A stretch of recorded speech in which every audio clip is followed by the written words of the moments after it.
flamboyant and passionate, and many observers agree he is very, very good. She's tried 21 homicides and hasn't lost a case in the last 5 years.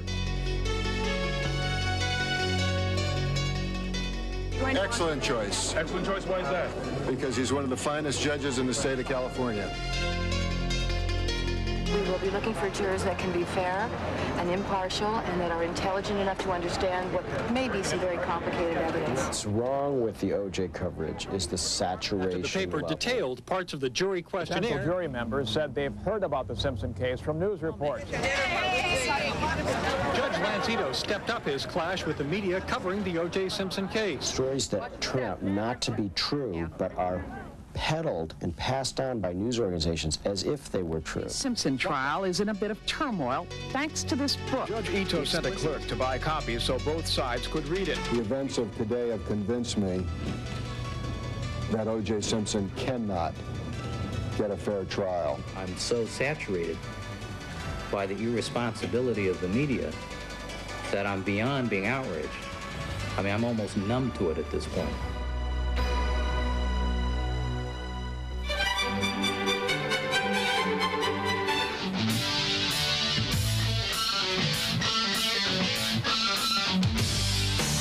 While the story is soon eclipsed by the tribulations and trial of O.J. Simpson, the saga of Nancy Kerrigan and Tonya Harding is 1994's original obsession. When I went through the curtain, for some reason, I must have heard something behind me. I turned around, and when I was turning, I saw just someone was running by me, and he just like whacked me with this long black stick, and it was really hard. After the attack on the Olympic-bound skater, suspicious eyes quickly turned to her tough-talking arch-rival. I had no prior knowledge of the planned assault on Nancy Kerrigan. After weeks of leaks, the plot unravels, and Tonya Harding's bodyguard and ex-husband are among those arrested. I have no comment at this time.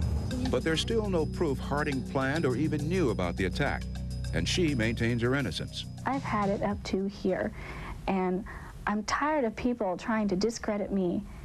As the Olympics approach, it becomes clear both young women will compete face-to-face, and the media frenzy intensifies.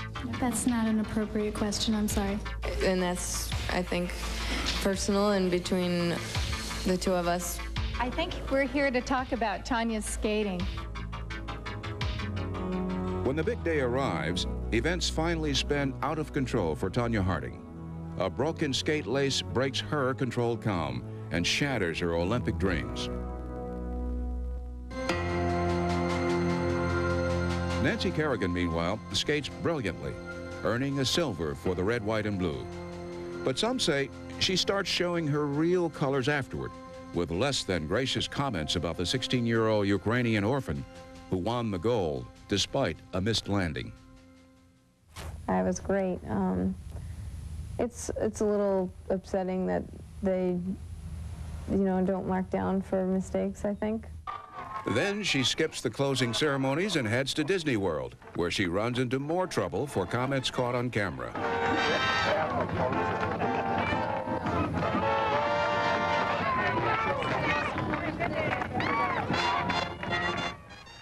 Ms. Harding, you have heard your lawyer announce to the court that you desire to enter a plea of guilty to the charge of conspiracy to commit injury prosecution. Is that correct? Yes, sir. By year's end, Tonya Harding has pled guilty to conspiracy charges and is banned from the American Figure Skating Association for life.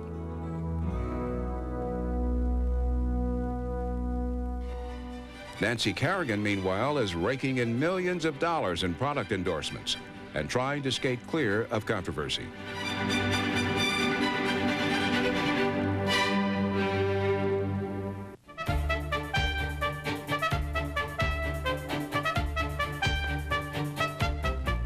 Anarchy breaks out in the British monarchy this year with the seemingly never-ending public humiliations of the Prince and Princess of Wales. The year begins with Prince Charles in Australia, evidently oblivious as his security officers wrestle down an assailant firing a starter's pistol. Ladies and gentlemen, boys and girls, everything is totally under control.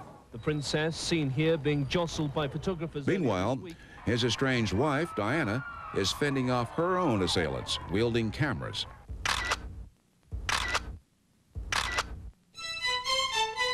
In July, Charles admits to adultery in an extraordinary televised interview. Surprisingly, he earns points for candor. I thought he came over very, very well. I'm in favor of Charlie, not her. In October, the release of the Kiss and Tell book, A Princess in Love, details Diana's own alleged infidelities with Army Major James Hewitt. One of the most controversial passages of the book, the author writes, Diana stood up and without saying a word stretched out her hand and slowly led James to her bedroom. Charles and Diana's public feuding reaches new lows with the release of 2 more books in November. Prince Charles says he has no regrets about authorizing a biography which says he was never in love with his wife. In The Prince of Wales, an intimate portrait, Charles says his father, Prince Philip, forced him to marry the young Diana. This time, his candor isn't quite as successful. And in Diana, Her New Life, the princess allegedly casts herself as the biggest prostitute in the world for staying in the failed marriage. At year's end, there are rumors she's planning to move to New York. I've had a very interesting and valuable visit, and I hope we can now look forward to the future and not hang on to the past. The sordid tales spur many commentators to predict the sun is finally setting on the British monarchy.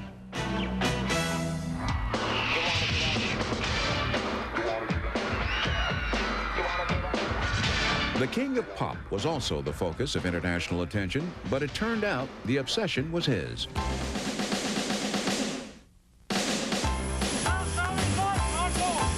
Michael Jackson stunned observers by marrying the King of Rock's daughter, Lisa Marie Presley. The secret ceremony took place in the Dominican Republic. That was a normal service. Some friend of mine, he's a lawyer, talked to me before. He talked to me if I want to make a marriage from Mr. Jackson or Miss Presley. I say yes.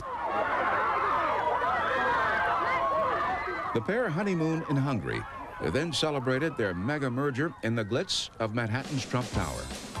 Nearby, someone claiming to be Lisa Marie's dad had this to say about the wedding. Michael Jackson's got the money, so I know he didn't marry my girl for the money, and she didn't marry him for the money because she's got all of mine. I wish him luck, and I hope their marriage lasts a lot longer than mine did. Adios.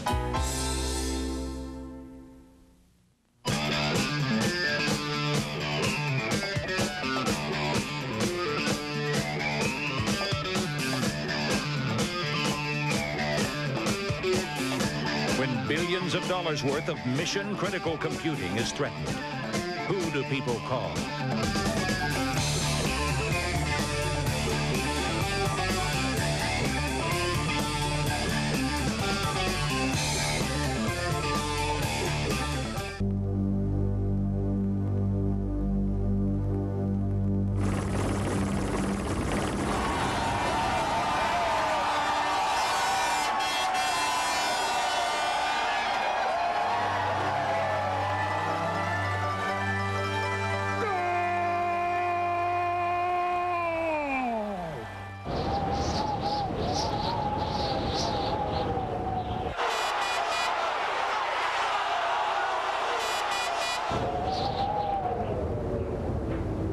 I'd been told originally we were going to get a proposal, but then I was told we were not going to get a proposal.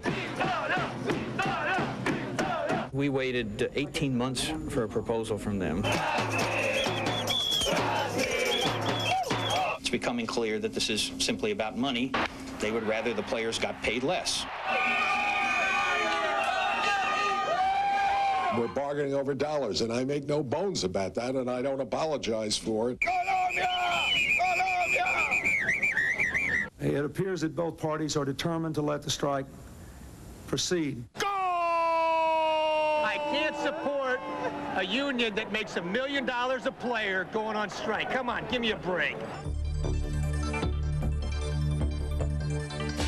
What are they going to charge me? $4.50 for a box of popcorn, $6.50 for a box, you know, for a can of beer. Give me a break.